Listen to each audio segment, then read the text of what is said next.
What guidance do you have for the future of work for a CEO that's sitting there and saying, I need to move forward. I'm not really sure, right? I'm hearing everything from everybody, but my main goals is retaining my employees, trying to understand if I need to upskill them or replace them.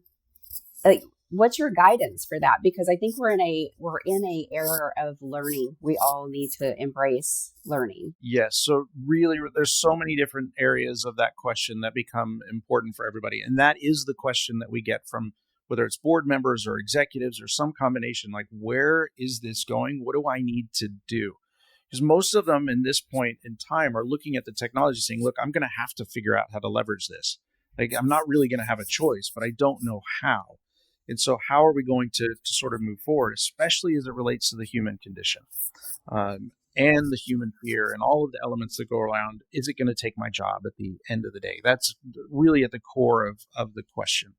And then there's others that say, I don't like technology overall, and I don't even want to go down this path. So it's not uncommon for me when I have a conversation, they say, Hart, when is that going to happen? I say, we're probably about 3 years away from that. They're like, good, I'm retiring in 2. Like I'm out. It's not my thing. And so I see this all of the time. The reality is we are going to have to get ready for this, and all of us are going to use these systems and the tools. And so the first thing, it becomes really important to us. We created a tool set for organizations that they can go out and leverage to survey all of their employees. And really, we've all been through the different surveys of how do we deal with other people, or communication styles, all of the different things. Mm-hmm. And so what I really want to know is, what is your relationship to technology?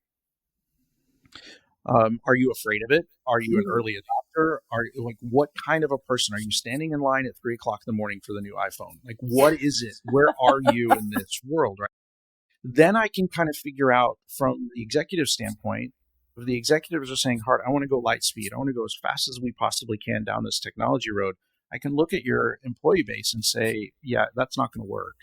They're going to fight you on it. We're already seeing in Europe, 42% of people will sabotage AI systems because they don't understand it. They don't want to use it. 42%. That's crazy. Yes, we have to address all of those issues. One of the biggest challenges is in the education space. And so I'll give you just a couple of quick numbers here, a couple of quick tidbits. In the United States right now, we have about 1.4 million people that understand AI. I need 17 to be able to leverage all of this technology in a really short period of time. So all of our universities, all of our vocational programs, all of our K through 12 programs are going to have to start to teach this and get people ready for the future workforce. The second part is much more of a mentality perspective. If you look 40 years ago, what you'll see is that we would learn a skill, and that skill would carry us about 40 years. So we learn a skill, we go to work, and we retire. We don't really have to relearn anything overall. 20 years ago, that began to change. And so now we have learning and development groups, and we have to go through, 20 years, we have to start relearning some things. Now in the environment we're in, the technology changes about every 4 to 6 months, and it doubles. When I have conversations about this, whether it's workforce or I was with a dean of a university not long ago, and she looked at me and she said, I just started to get really, really good at ChatGPT, and then they changed it. And I said, welcome to the new world. And I say, we are actually in a continuous learning environment. And when I tell people that, they're like, that's great, Hart. I'm a continuous learner.